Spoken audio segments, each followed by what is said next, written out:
Situé au sud de la Libye, à l'est du Niger, Nigeria et du Cameroun, au nord de la République centrafricaine et à l'ouest du Soudan, le Tchad est un pays de l'Afrique centrale qui constitue un point de passage entre l'Afrique du Nord et l'Afrique subsaharienne. D'une superficie de 1 284 000 km², le Tchad est le 5e pays le plus vaste d'Afrique. Ancien pays de l'Afrique équatoriale française, le Tchad et le Congo entretiennent des relations d'amitié séculaires. Entretien ce soir avec l'ambassadeur du Tchad au Congo, Seïd Bodou. Mesdames et messieurs, bienvenue à votre émission, Le Diplomate, Club des Nations.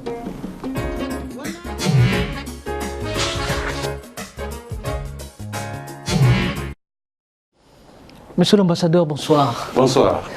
Décédé le 26 septembre dernier, l'ancien président français Jacques Chirac a été inhumé le 30 septembre à Montparnasse à Paris. Plusieurs chefs d'État africains avaient effectué le déplacement de Paris, dont le Congolais Denis Sassou Nguesso, pour rendre un dernier hommage à ce grand homme politique français, considéré comme l'ami de l'Afrique. Quel souvenir, monsieur l'ambassadeur, portez-vous à travers ce grand homme? Avant tout, je voudrais présenter d'abord mes condoléances les plus attristées à la famille du feu président Jacques Chirac. Pour nous, le président Jacques Chirac est un grand Africain et c'est un grand Bourbois qui est tombé. Les relations entre l'Afrique et la France ont été beaucoup améliorées au temps du président Jacques Chirac. Jacques Chirac était l'ami de tous les Africains. Et le Tchad, mon pays, également, le président de la République a présenté ses condoléances. Exactement, donc revenons à ce qui nous amène ce soir chez vous. Vous êtes né en 1963, la Tchad, le 10 novembre plus précisément. En parcourant votre CV, j'ai constaté que vous avez pratiqué le métier de journalisme en tant que correspondant de la radio Tchad. Alors, comment se fait-il que vous vous êtes retrouvé en diplomatie? Est-ce qu'il n'y a qu'un pas entre le journalisme et la diplomatie? Merci beaucoup, c'est une question très pertinente. Et vous savez, j'étais, comme vous le dites, à 27 ans, j'étais déjà correspondant de la radio Tchad, dans la région du lac Tchad, et j'ai présenté également le journal à la radio Tchad. Alors, le ministre de la Communication à l'époque a insisté pour que j'aille étudier le journalisme à Niamey. Mais le malheur, c'est qu'un jour, c'était au temps de l'ancien président Hissène Habré, où la dictature était énorme et que même les murs ont des oreilles. Alors, j'avais présenté le journal de 22 heures. Et il a eu la nomination du membre du bureau de l'Assemblée nationale qui vient d'être élu. Alors, lorsque j'ai vu la liste des membres du bureau, j'avais dit les très honorables Jean Alingué. Et les honorables tel. À ma sortie de studio, la DDS, c'est-à-dire que la police politique, est venue me chercher la nuit, à 22h30.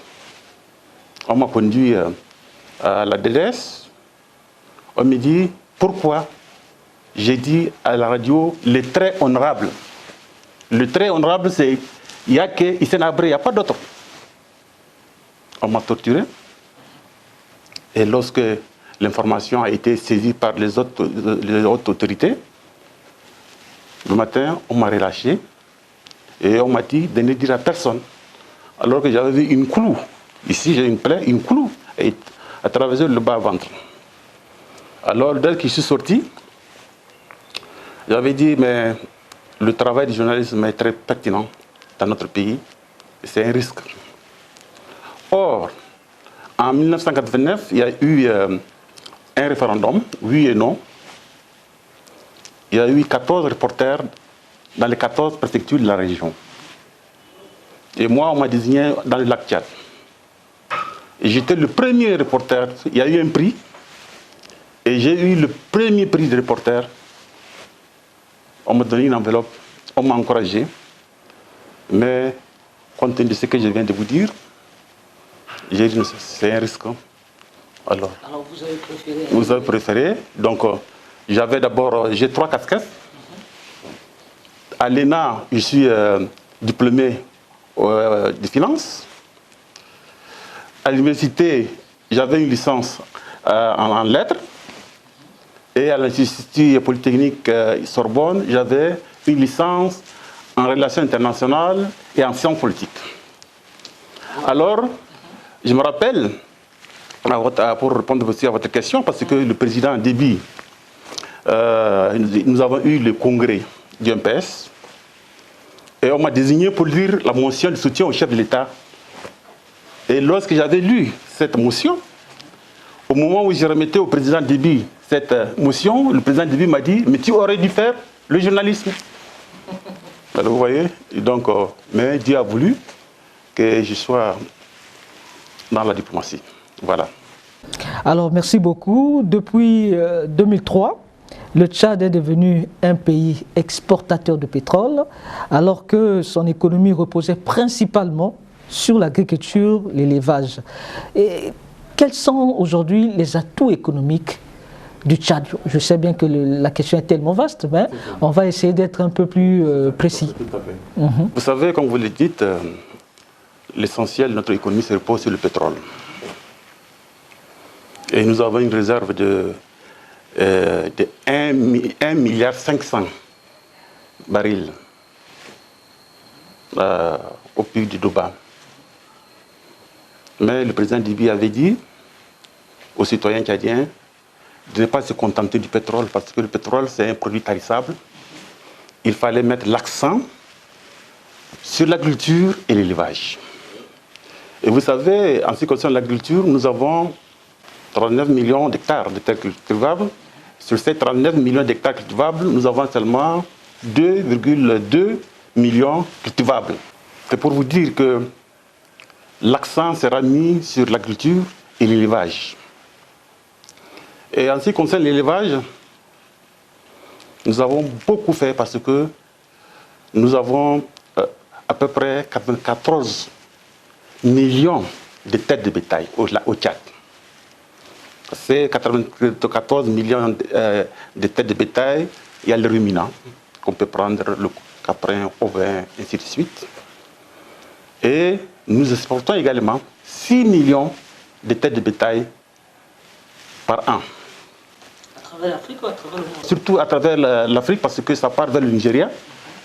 Mais ces derniers temps, comme vous venez de dire, tenant compte des activités de Boko Haram, du tourisme dans la région du lac Tchad et dans le bassin du lac Tchad, il nous serait maintenant difficile. Mais nous avons entrepris à ce que le Tchad ait plusieurs abattoirs frigorifiques, à Moundou, un peu partout, pour que maintenant, au lieu d'amener les bétails sur pied, nous allons faire les dérivés, ainsi de suite, et vendre la viande, la qualité de la viande dans les pays extérieurs. C'est ce que nous sommes en train de faire. En dehors de ça, nous avons aussi le secteur minier. Nous avons l'or, le diamant, le blanc, le fer, ainsi de suite. Nous avons beaucoup. Mais pour le moment, il n'y a que l'or et le natron qui sont exploités. Mais le gouvernement a pris des mesures avec fin juin. Nous avons tenu un forum Tchad, pays arabe, à N'Djamena. Et nous avons voulu que les bailleurs de fonds viennent investir dans ce secteur au niveau de notre pays. En dehors de ça, nous avons aussi le secteur halieutique. Il faut reconnaître qu'il y a le lac Tchad. Et nous avons énormément de poissons qu'on peut exporter, mais compte tenu également, pour vous dire, compte tenu de la situation sécuritaire de Boko Haram, il serait difficile à ces pêcheurs de pouvoir ramener leurs poissons, vendre au Nigeria. Voilà. Et nous avons aussi l'agro-industrie qui est là. Il faut reconnaître que nous avons la Coton Tchad, la société cotonnière du Tchad. Et dans le cadre de partenariat public-privé, nous avons privatiser cette usine-là, 60%, 40% pour le Tchad et 60% pour Alom, une société singapourienne qui est en train d'exploiter. Voilà, grosso modo, nous sommes en train de faire un effort terrible pour que tout se passe au niveau du Tchad. Parce que, comme je viens de vous dire, le pétrole, c'est un produit fini, ça va finir un jour, ça va tarir. Exactement, comme la plupart des pays africains qui sont touchés par la baisse du prix des matières premières, dont le pétrole que vous êtes en train d'en parler. Le Tchad a été également touché par la crise économique, d'où l'adoption des mesures d'austérité. Et comment le Tchad surmonte les effets de cette crise aujourd'hui? Exactement, nous avons pris 16 mesures au Tchad.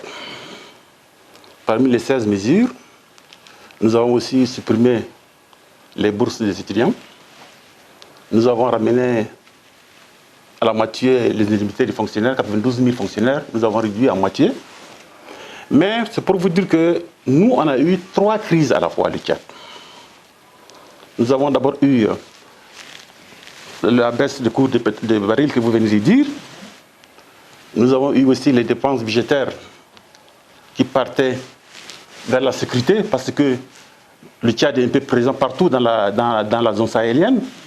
Donc toutes nos dépenses budgétaires sont englouties par la sécurité. Et troisièmement, il faut le dire que l'afflux des réfugiés nous a coûté très cher. Il y a eu du côté du Nigeria, du côté de RCA, du côté du Soudan, Darfour. Donc nous avons eu à la fois 3 crises, et c'est ainsi que nous avons pris des mesures, 16 mesures, et Dieu merci, pour le moment tout va bien. Et bientôt nous allons supprimer toutes ces mesures du fait que quand le prix du baril du pétrole va augmenter, donc nous aurons quand même suffisamment de ressources financières pour faire face à cette situation. D'accord, monsieur l'ambassadeur, on ne peut pas parler du Tchad sans parler de la lutte contre le terrorisme. Le Tchad est en première ligne dans cette guerre. L'armée tchadienne est considérée comme la plus opérationnelle hein, dans la région. Que représente la lutte contre le terrorisme pour le Tchad? Vous savez, il faut reconnaître que le terrorisme n'a pas de frontières. Lorsque le président Idriss Déby Itné a été interpellé par ses pairs du Sahel de venir au secours du fait que le Mali est attaqué, le président Déby a pris d'abord la décision, mais c'est à l'Assemblée nationale d'approuver. Donc, l'Assemblée nationale a donné son OK et nous avons envoyé nos troupes, non seulement au Mali, mais nos troupes sont allées au Cameroun, parce qu'il y a Boko Haram qui est là, qui est en train de les harceler. Nos troupes sont allées aussi au Niger, et nos troupes sont également allées au Nigeria. Et il faut reconnaître que nous avons payé un grand prix d'ordre humain et prix d'ordre financier. Et ça nous a mis dans une situation très difficile, mais c'est une solidarité régionale et une solidarité internationale que le Tchad a voulu quand même apporter son apport, du fait que nos soldats connaissent bien le terrain, parce que c'est des hommes aguerris, c'est des hommes qui connaissent le terrain, et nos troupes ont été appréciées de par le monde. Donc voilà, c'est l'apport du Tchad par rapport à la solidarité nationale, à la solidarité internationale et à la solidarité régionale. Et nous avons mis à la disposition de ces pays cités nos militaires qui sont allés, mais je vous le dis que le Tchad a payé un lourd tribut. Le problème du terrorisme, c'est un problème d'ordre très complexe. Il faut, du côté de l'option militaire, il faut également qu'il y ait le développement. Parce que, généralement, dans le pays du Sahel et dans le bassin du lac Tchad, le terrorisme recrute des jeunes qui sont aux abois, qui n'ont pas d'activité, qui sont au chômage. Donc ces terrorismes viennent tromper ces jeunes en chômage et les recruter, tout en disant que quand vous mourrez, vous irez au paradis. En s'appuyant sur l'islam. En s'appuyant sur l'islam, mais ce n'est pas de vrai islam, parce qu'ils ne sont pas de vrai islam, parce qu'ils égorgeaient. Ils ne sont pas de vrai islam. Mais ils trompaient les gens. Vous mourrez, vous partez au paradis. Donc, l'option militaire est bonne, mais à côté de l'option militaire, il faut qu'il y ait un développement intégral pour permettre à ces pays, à ces régions de se développer, tant du côté du bassin du lac Tchad que du bassin du Sahel. Sans cela, nous n'arriverons pas à combattre Boko Haram, le terrorisme, parce que c'est une guerre asymétrique. Si c'était une guerre conventionnelle, nous aurions déjà fini depuis longtemps la guerre. Mais une guerre asymétrique, il y a les prises d'otages par-ci, il y a la bombe ici, donc c'est très difficile. Et ces terroristes sont avec la population. Donc il fallait sensibiliser les populations, il fallait sensibiliser ces jeunes pour faire connaître que ce qu'ils disent, ce que ces gens disent, ce n'est pas de l'islam. Et là, nous allons gagner la bataille. Donc c'est pour vous dire que l'option militaire est bonne, mais elle ne suffit pas à elle seule. Il faut qu'il y ait un développement global de la zone du bassin du lac Tchad et de la zone du Sahel. Merci beaucoup, Excellence. Venons-en aux relations entre le Congo et la République du Tchad. Le Congo, le Gabon, la République centrafricaine et le Tchad ont été les composantes essentielles de l'Afrique équatoriale française. Ce rappel permet de comprendre les liens historiques qui lient ces pays. Comment se porte aujourd'hui la coopération entre le Tchad et la République du Congo? Avant tout, il faut reconnaître que Brazzaville était la capitale de l'AF, l'Afrique équatoriale française. Et la preuve, c'est que ce bâtiment que vous voyez ici, c'est pour le Tchad. Donc, depuis 1940, les relations entre le Tchad et le Congo ont été déjà établies parce que les Tchadiens sont venus pour construire le chemin de fer. Entre Brazzaville et Pointe-Noire. Le chemin de fer Brazzaville-Pointe-Noire. Et beaucoup de Tchadiens étaient ici. Beaucoup de Tchadiens se sont mariés ici au Congo. Donc pour la plupart des Tchadiens, le Congo est leur deuxième patrie. Mais cette relation entre le Tchad et le Congo ont pris encore, je veux dire, une coopération dynamique lorsque le président Sassou était au pouvoir. Il y a beaucoup de choses que les gens ne connaissent pas que le président Sassou a fait. Le Tchad a connu presque 40 ans de guerre. En 1985, nous avons à peu près 11 tendances. N'Djamena était en pleine guerre. L'Organisation de l'Unité africaine avait désigné 3 chefs d'État pour aller concilier les Tchadiens à N'Djamena. Les 2 chefs d'État ont désisté, mais le président Sassou Nguesso a pris son avion, malgré le crépitement des armes, a atterri à N'Djamena. Il nous a conciliés. Après, il a invité toutes ces 11 tendances à Brazzaville. La paix est revenue définitivement dans notre pays. C'est pour vous dire que le Congo est pour les Tchadiens une deuxième patrie. C'est pour vous dire également que la plupart des cadres intellectuels du Tchad ont achevé leurs études ici au Congo. À l'université Mariam Gouabi. La plupart, y compris l'actuel président de la commission de l'Union africaine, M. Moussa Mahamat Faki. Il a fini aussi ses études ici. Et nous avons plusieurs cadres qui ont étudié ici, au Congo, à l'université Mariam Gouabi.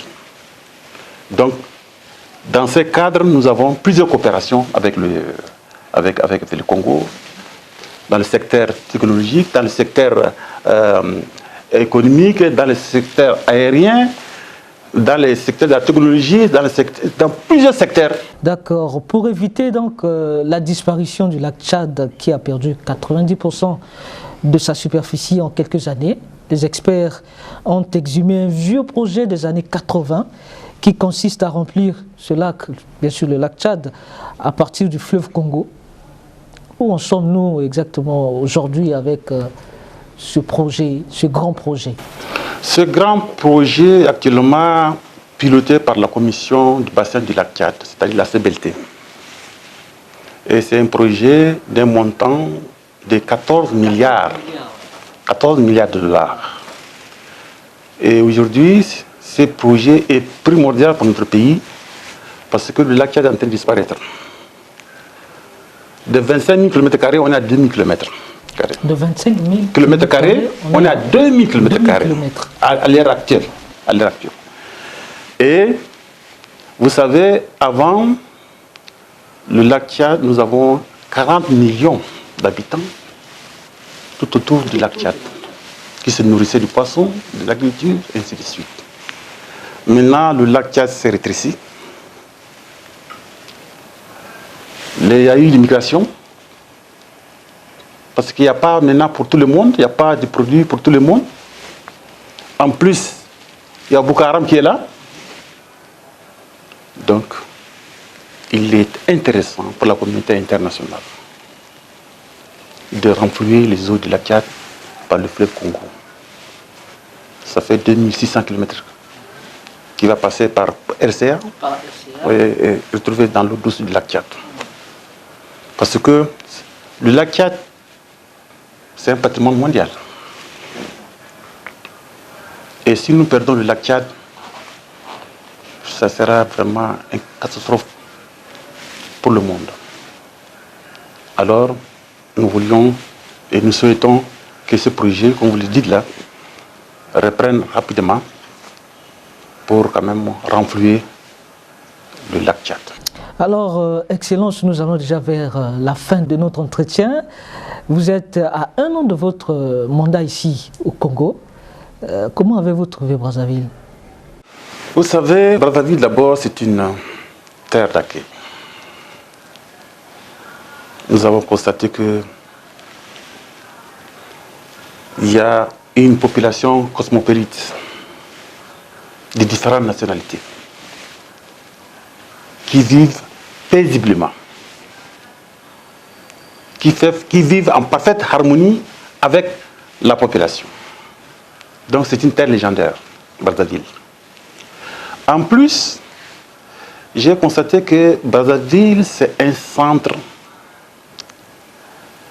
qui rassemble toutes les conférences internationales. Et ça, c'est une bonne chose. Et nous remercions le président Sassou parce que il y a d'abord l'OMS, la réunion de l'OMS qui s'est passée à Brazzaville.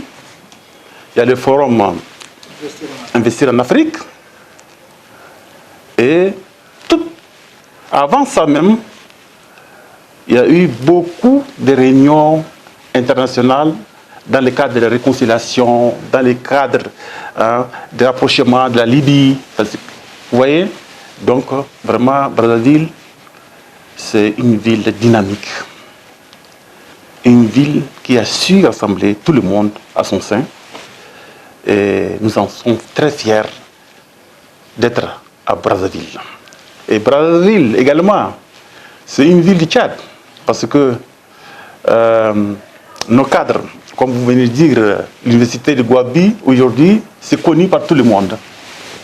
Et Brazzaville, c'est une ville qui est connue par nos anciens combattants. Qui disent, quand vous parlez de Brazzaville, les anciens combattants connaissent bien Brazzaville. Par rapport à d'autres villes, d'autres capitales, Brazzaville est connue de par le monde. Parce que beaucoup de choses se sont passées à Brazzaville dans le cadre de la réconciliation, dans le cadre des réunions d'économie, ainsi de suite. Donc Brazzaville représente pour nous une belle ville. Alors, est-ce votre dernier mot ou vous avez quelque chose d'autre à ajouter parce que nous sommes à la fin? Je voudrais d'abord remercier cette émission, émission diplomate, parce que ça permet à nous, ambassadeurs et diplomates, de faire connaître notre pays à travers votre émission. Donc le mot que je devrais dire, c'est de vous remercier, de vous encourager à aller à l'avance, parce que ça permet à tout le monde de connaître tel pays, tel pays, tel pays, les activités qui se passent dans tel pays, tel pays. Et c'est une émission que nous, en tant que diplomates, vous encourageons à aller dans ce sens.